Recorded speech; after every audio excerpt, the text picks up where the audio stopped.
Amsterdam, winter of 1634. A brittle frost lingers over the canals, their waters dark and sluggish beneath a skin of ice. In the hushed glow of candlelight, high society gathers in secret parlors, salons thick with perfume, powdered wigs, and political whispers. But tonight, something new captures their attention. A single flower, veined with crimson and gold, sits in a crystal vase like a flame frozen in time. Its petals are not merely beautiful, they are broken. Split with a rare, mesmerizing pattern that no natural tulip should bear. They call it the Semper Augustus. Whispers swirl that this tulip was touched by the divine. Others suspect a strange illness, a mosaic virus, but none dare speak the truth aloud. For beauty this rare is above explanation. And already, it has begun to change hands in secret deals, traded for paintings, for property, for promises. Among the onlookers is Cornelis van der Veen, a calculating merchant from Leiden, recently returned from a failed venture in the East Indies. Once laughed out of the trade houses, Cornelis now watches the tulip with a glint in his eye, not of admiration, but of opportunity. He sees not petals, but currency. Not beauty, but leverage. This tulip will not sit in his garden. It will sit on his ledger.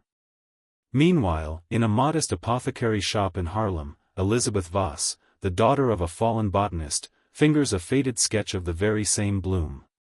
She recognizes it instantly.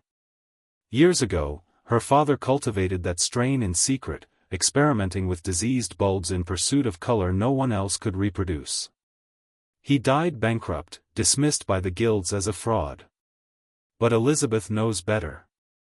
This is her father's work. His ghost now haunts the salons of the elite. As tulip fever begins to spread, a shadow stirs in the backrooms of Holland's rising merchant class. Letters change hands sealed with wax and secrecy. A new game is beginning, not played in gardens, but on contracts and promissory notes. Tulips are no longer flowers. They are fates. And as winter deepens, the first bet is placed. Not in coin, but in blood. The market isn't built on tulips. It's built on belief. Asterisk. The scent of wealth is thicker than perfume in the drawing rooms of Amsterdam. As tulips begin to change hands like coin, one man watches quietly from the shadows, Matthijs van der Veen, a calculating merchant with a silver tongue and eyes that never blink. A former spice trader turned economic puppeteer, Matthijs recognizes what others don't. The flower is irrelevant. The frenzy is the product. He doesn't buy tulips. Not yet.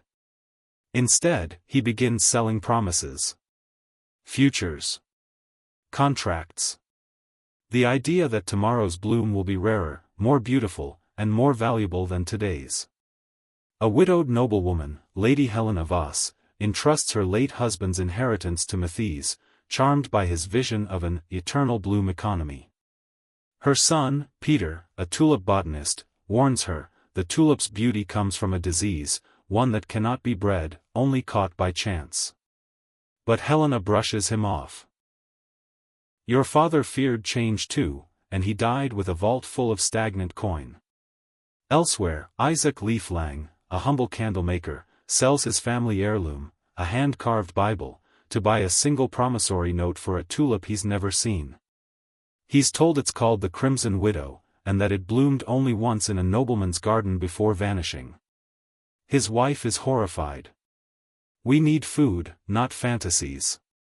But Isaac smiles. This flower will feed us forever. In the dark corners of taverns and markets, Matthijs funds a network of rumor weavers, street children, aging sailors, destitute poets, paid to spread carefully constructed whispers. A single bulb sold for the price of a canal house. A buyer in Haarlem paid with gold bars wrapped in silk. The Crimson Widow has bloomed again, in Leiden. Each whisper builds the myth, and with it, the market swells. Tulips are no longer plants, they're tickets to immortality.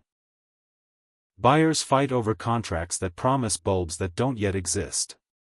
And Matthijs, never touching a flower, becomes the richest man in Amsterdam.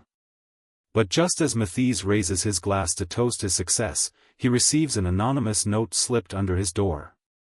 4 words, carved with ink like a dagger. The widow is dead.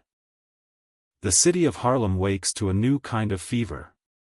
In taverns, drawing rooms, and market stalls, talk of tulips drowns out politics and poetry. People no longer speak of the prince or the price of bread, only of Semper Augustus, the rarest bloom of all, white petals laced with crimson flames. Some claim it can buy a mansion on the canal. Others say it cursed its first owner. In the heart of the madness, Peter van der Meer, once a humble clerk in the merchant guild, has reinvented himself. No longer shuffling ledgers, he's now a broker of beauty, whispering promises into the ears of Haarlem's elite. He seduces not with touch, but with tulips, offering bulbs wrapped in silk, their delivery months away, their value conjured from dreams. His most eager client is Johannes Leiden, a rich but aging textile baron desperate to impress his young second wife, Marieke, whose eyes wander more than his servants do. She wants rarity. He wants her gaze to linger. A deal is struck for a bulb he's never seen, paid for in gold he doesn't yet have. But Peter's success draws shadows. Elst, a sharp-witted flower seller from the poorer quarter, watches his ascent with suspicion. Her family once grew tulips for love, not lucre. Now, even her garden soil is treated like gold dust. She begins to suspect Peter is not just selling flowers, he's planting illusions. Meanwhile, rumors of forged promissory notes spread like rot. A man in Delft hanged himself after buying a fake bulb. Another, in Leiden, sold his house for one, only to receive a parcel of onions. Yet Peter keeps climbing. At an underground auction, lit by chandeliers and fueled by spiced wine and secrets, a single Semper Augustus bulb sells for 500 guilders, more than a master craftsman would earn in a lifetime. The room erupts. Champagne flows.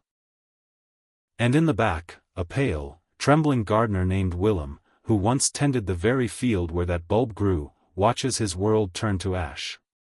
But as prices rise, so does the tension. Peter is now deep in debt, having overpromised and underdelivered. His smile remains charming, but his nights are sleepless.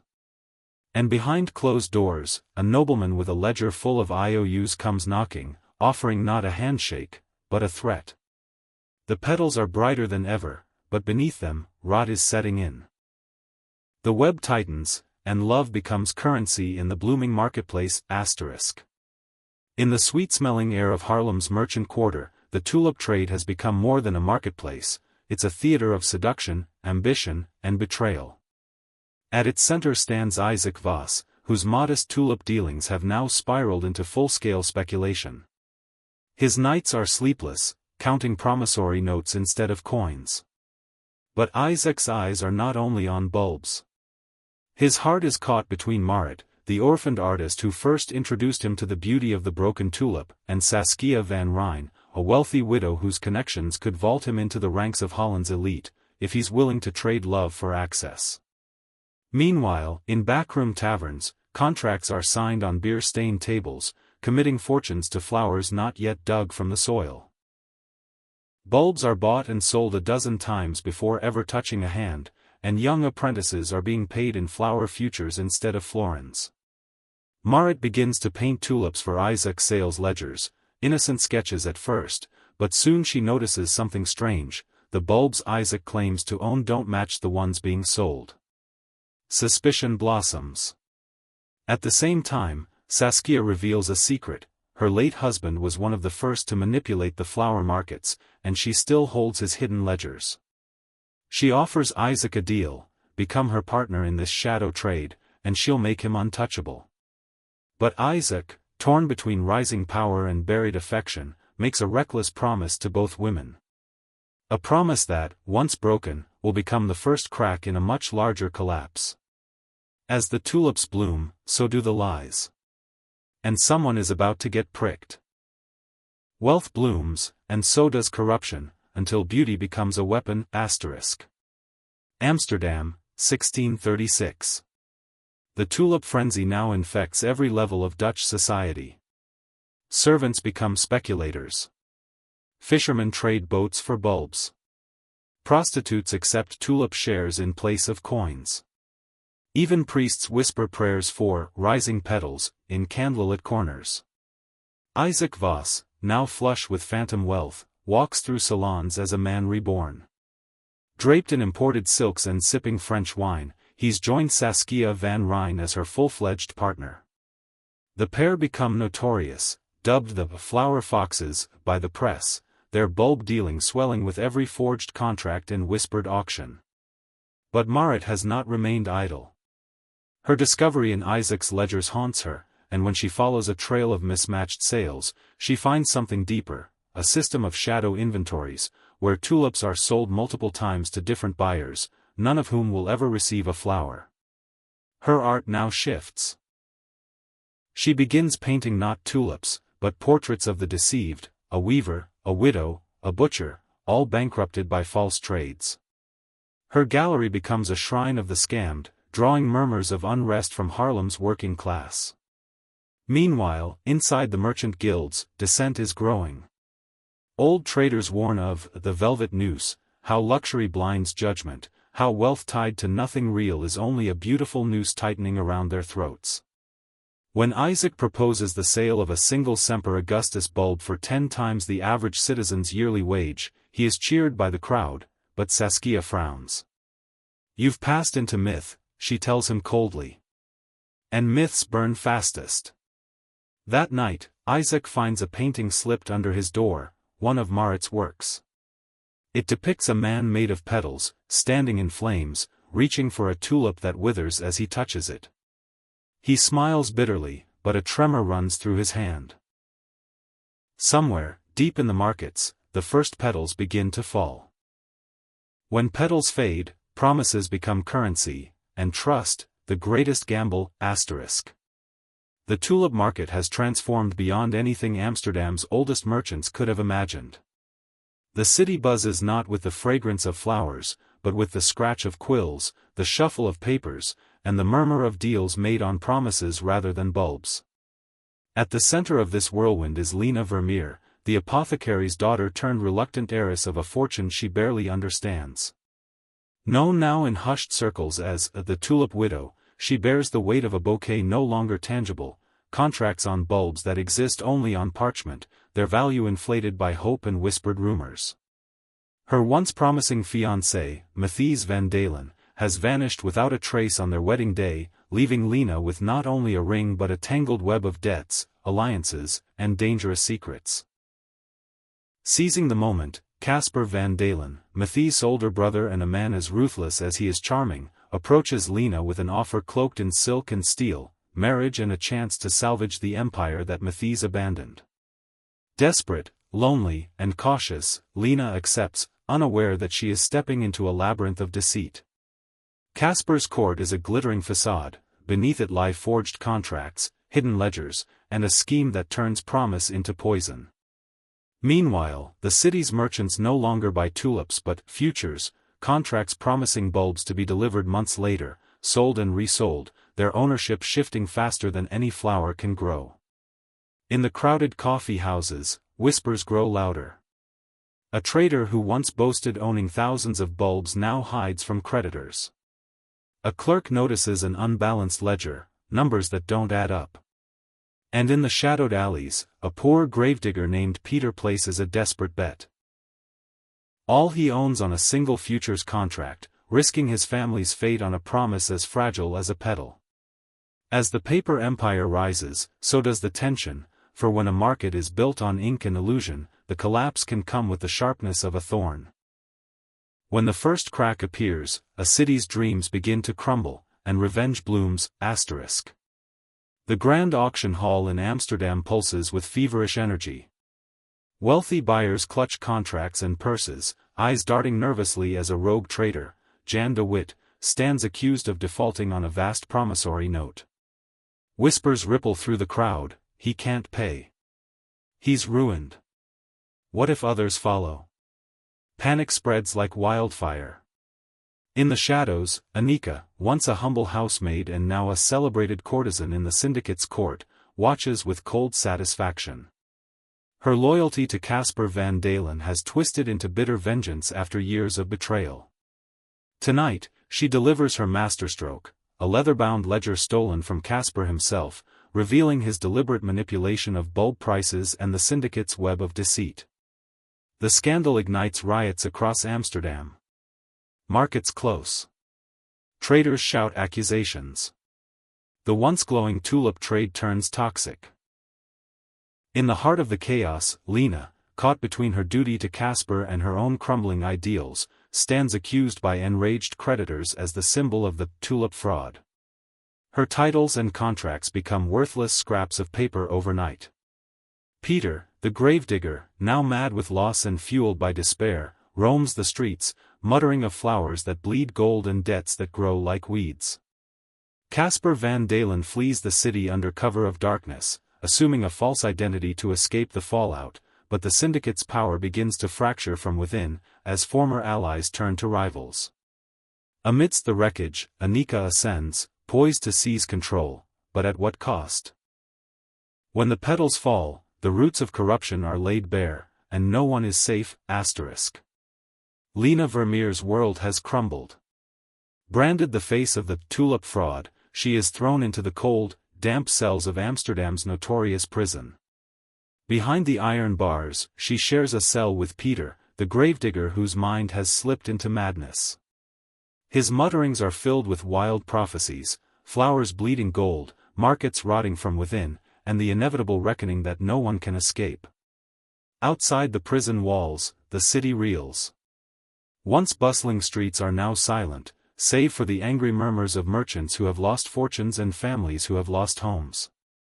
Caspar van Dalen, the once powerful merchant, vanishes into the shadows. He assumes a false identity in a distant province, his lavish life reduced to whispers and forged documents. Yet even in exile, he plots, determined to rebuild his empire from ashes, no matter the cost. Meanwhile, Annika, transformed from maid to courtesan to the syndicate's rising power, steps boldly into the void left by Caspar's flight. Her ascent is ruthless and calculated, fueled by pain, ambition, and a hunger for control. The syndicate's fractured remnants rally around her, even as the city fractures beneath them. In the streets, traders and common folk alike begin to question, was this all just madness, or a calculated game played by the elite at everyone else's expense? As Lena listens to Peter's fragmented prophecies, a quiet resolve takes root within her. The true battle for Holland's soul has only just begun. The past returns like a storm, and the battlefield is a garden of shattered dreams. After months of silence, Matthijs van Dalen re-emerges from the shadows, alive but changed. His face bears the scars of betrayal and captivity, his eyes hardened by loss. He reveals the horrifying truth to Lena: Caspar had him kidnapped and hidden away, a ruthless ploy to keep control over the tulip empire and ensure Lena's loyalty. The brothers' bitter rivalry reignites, but now Matthijs is no longer the naive dreamer. Together with Lena, he vows to expose the syndicate's darkest secrets. In a grand, public tribunal convened in the heart of Amsterdam, Lena and Matthijs present damning evidence: stolen ledgers, forged contracts, and testimonies from those ruined by the syndicate's manipulations. The city listens, gasps, and begins to unravel the web of deceit spun so expertly by Caspar and his cohorts. Annika, once a queen of the syndicate, now stands trial.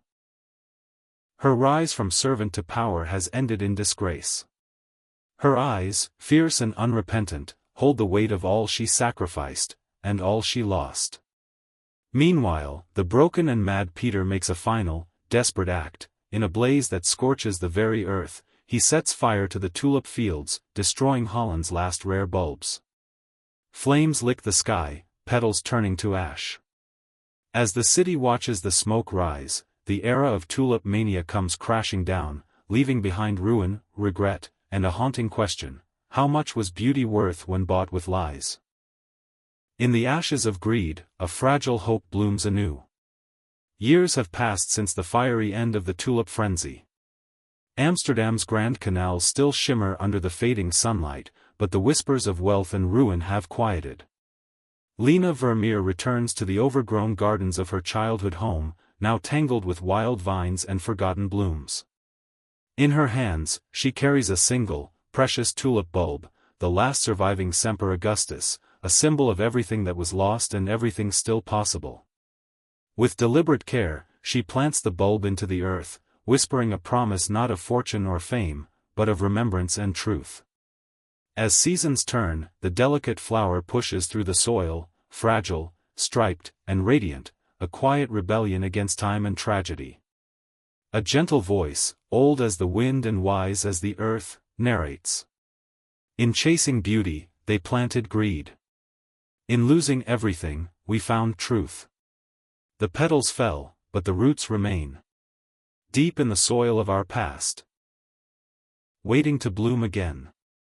The camera pulls back to reveal the garden, where wild tulips sway gently, a testament to resilience and renewal.